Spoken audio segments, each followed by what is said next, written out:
What is up, guys? Del Boy here. So the return of Luis King Kong Ortiz is going to happen quite soon.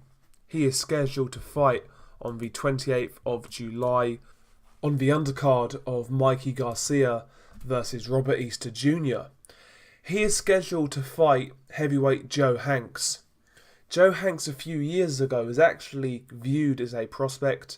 I know over the years, Joe Hanks has been used as a sparring partner for some high-level fighters, so I'm aware of who he is, but, he's been extremely inactive, so, his last fight was December 2017, he won that fight by a unanimous decision, but before then, he fought in May 2014 against Derek Rossi and lost, and before that he fought in July 2013 and lost to Andy Ruiz Jr. by stoppage.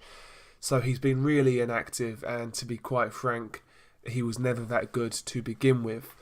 So it's what you expect, it's a standard comeback opponent for Luis Ortiz, who is coming off a knockout loss to Deontay Wilder. In that fight, I actually felt Ortiz fought pretty well. I felt he was winning the fight until he got stopped. So it's going to be interesting to see how he looks against Joe Hanks. It's going to be interesting to see if there's any signs of slippage. Luis Ortiz, what is he listed as? 38, 39, but the consensus is that he's a lot older than that.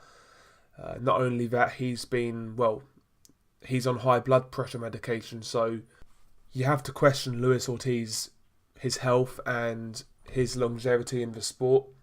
So it is going to be interesting to see how he looks, to see what type of shape he turns up in. So it has got that level of intrigue for me, and I will watch out for it. Obviously, we expect Luis Ortiz to get the win, and I'm sure he will. After this fight, I feel it's going to be very interesting to see where they kind of push Ortiz, what route they're going to go down, because he's kind of like a fighter who is one of them who needs him type fighters, high risk, low reward. He doesn't bring enough money to the table for you to take a risk on.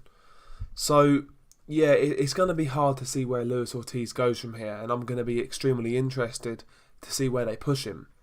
I actually feel Luis Ortiz has had his opportunity in the Wilder fight. I don't think he's going to get another one. I think they're going to wait him out. He's going to get old and he's just going to fade away. That's what I feel is going to happen with Luis Ortiz. I don't really think he's going to get many more big fights. Where are you going to match him? Wilder's probably not going to fight him again. Joshua's not going to fight him. Dillian White's not going to fight him. Is Jarrell Miller going to fight him? This guy doesn't even want to go to Bulgaria. I think it's going to be really hard to get Luis Ortiz fights. There are fights out there I'd like to see him in. Why not Luis Ortiz versus Adam Kownacki? That'd be a good fight, but, Kownacki's got an undefeated record. Why are they going to risk that against Luis Ortiz, who brings nothing to the table? I would love to see it as a fan, but that's not going to happen. It's going to be really hard to match Ortiz from here. And to be honest, I feel he's blown his opportunity. He lost to Wilder, and that was it, really. I think it's going to be hard here from here on out. It's going to be interesting to see how he looks against Joe Hanks. But after that, I think he's going to struggle to get opponents. Who's going to want to fight Luis Ortiz? Like I said, Joshua's not. Wilder's not going to rematch him. Jarrell Miller's not going to fight Luis Ortiz. The White Parker winner is not going to fight Luis Ortiz. Where does Ortiz go now?